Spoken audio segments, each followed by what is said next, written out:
Hello, this is a short run through about the BTO's Heathland Bird Survey in Guernsey, which we hope will take place between April and June. The species we will be concentrating on is the Dartford warbler. They, like Heathland and in Guernsey, they're mostly seen on the cliffs, up on gorse bushes, especially in areas where there is heather as well. They used to breed in Guernsey, and as you can see from the graph, that we had fairly good small established population up until the early 21st century. No records in some years, but then in recent years, just ones or twos. The survey itself, we have 7 squares. The 2 yellow ones are the priority areas, and we have another 5 as well, which I think we can get them all covered. The following slides show them in more detail. Priority area number 1 is Baie de la Forge out at Plymouth.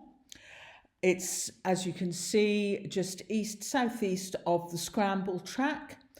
It has got a small area to cover because most of the square is in the sea. And as you will see, it extends nearly as far as Monthero, where the watchtower, the cottage, is shown with the red arrow. The next priority area is a slightly larger land area to cover, and that is at La Corbière. You would not be looking at the fields to the north, only the parts that are heathland habitat with the gorse, general scrub, and that is down on the cliffs.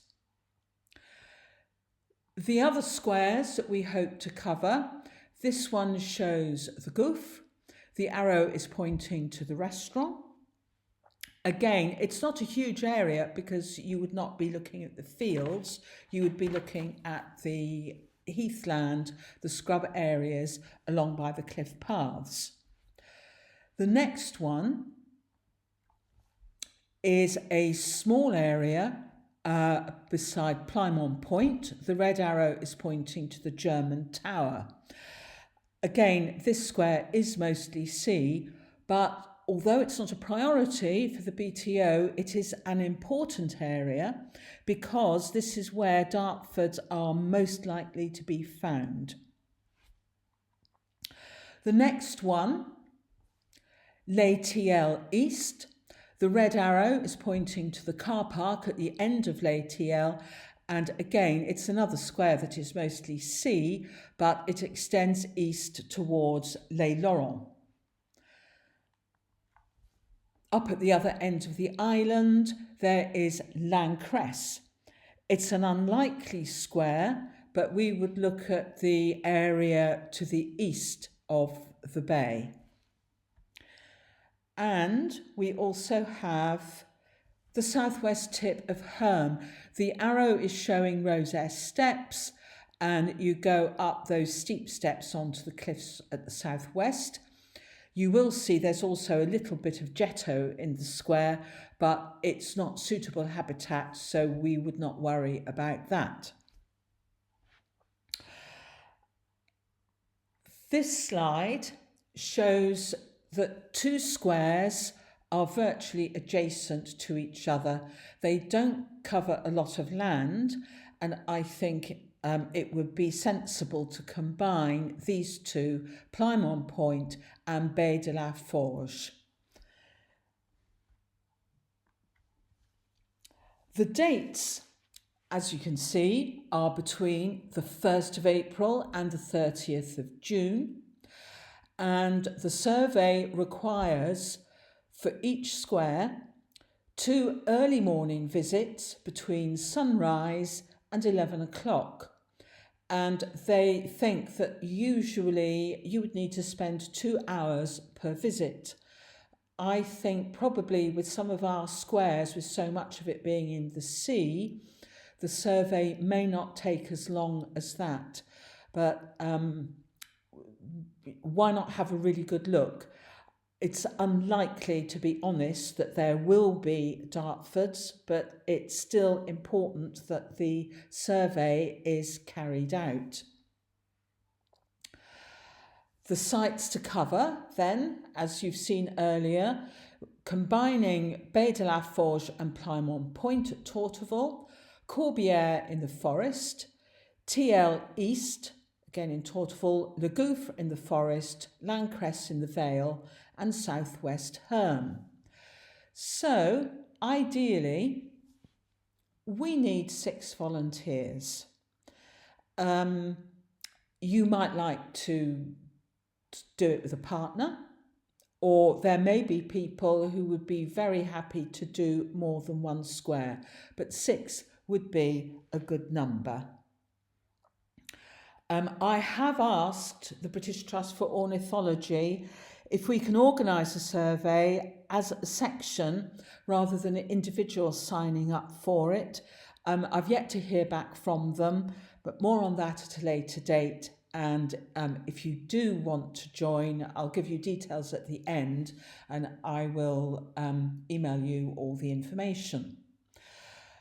Right, you need to be confident to ID the Dartford's song and calls.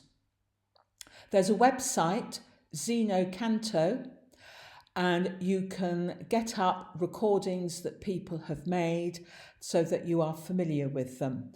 And they are similar to whitethroat, and whitethroat will certainly be present, so you do need to be aware of the difference. They are the same family.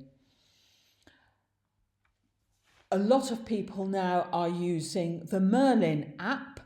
They hear a bird calling or singing, they don't know what it is, they record it on the app and it comes up and suggests what species it is. And it's very useful, but it's not infallible, so don't rely on it. If you use it and it comes up with Dartford warbler, you then really need to spend a little time looking really hard to see if you can get a sight of the bird. And whilst Dartfords can be quite curious and will show up well on top of the gorse, if, and it's a big if they're breeding, the nest will be low down and they won't be making themselves noticed. So you will need to take care. And if you do get Merlin app saying there's a Dartford, be very patient and work hard to get a sight of it. The Merlin app on its own is not enough. Okay. Identifying Dartfords by sight. Locally, it is unlikely to be confused with any other species. And here you've got 2 photographs. You've got the female on the left, brownish upper parts, as opposed to the male on the right, which is much greyer. Striking red eye-ring. The female does have one, it's not as noticeable. And it's described as wine red, rufous red, underparts, breast and underparts, belly, yellow legs. Tail, quite long for the size of the bird, cocked very often. If it's in flight, the flight is quite jerky. And as I said earlier, it will often perch on top of a bush, but if it nests, it will be very low down. That is the Dartford. The survey is also asking us to look for other birds.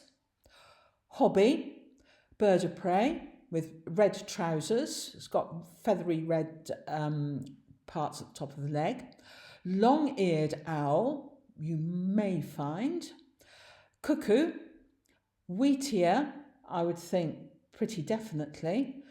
Grasshopper warbler, again, this is a bird that's quite often identified by its song because it's a bit of a skulker. Stone chat, I think you'll all be familiar with. Tree pipit, yes, but probably Plymouth will be the best place. That seems to be where they are seen. And then linnet, which will be fairly common both on the cliffs and at Landcress. So that's it. You do not have to be a member of the section to take part in the survey. I know we've got some very good birders who aren't section members. Anybody who feels that they would be confident in identifying the birds, very welcome to sign up.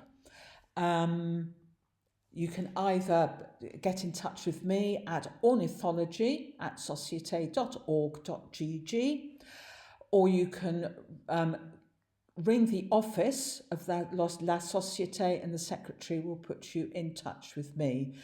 And if you do sign up, I think it would be an enjoyable survey, very nice to spend a couple of hours out on the cliffs.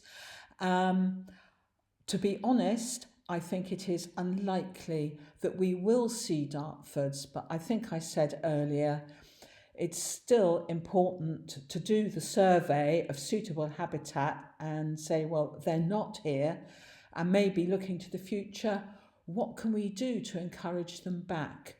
Because it would be wonderful if we ever were to get them back breeding on our cliffs. They have them up in Alderney, and Jersey, I think. Anyway, thank you very much for looking at this, and if you're interested, please do get in touch.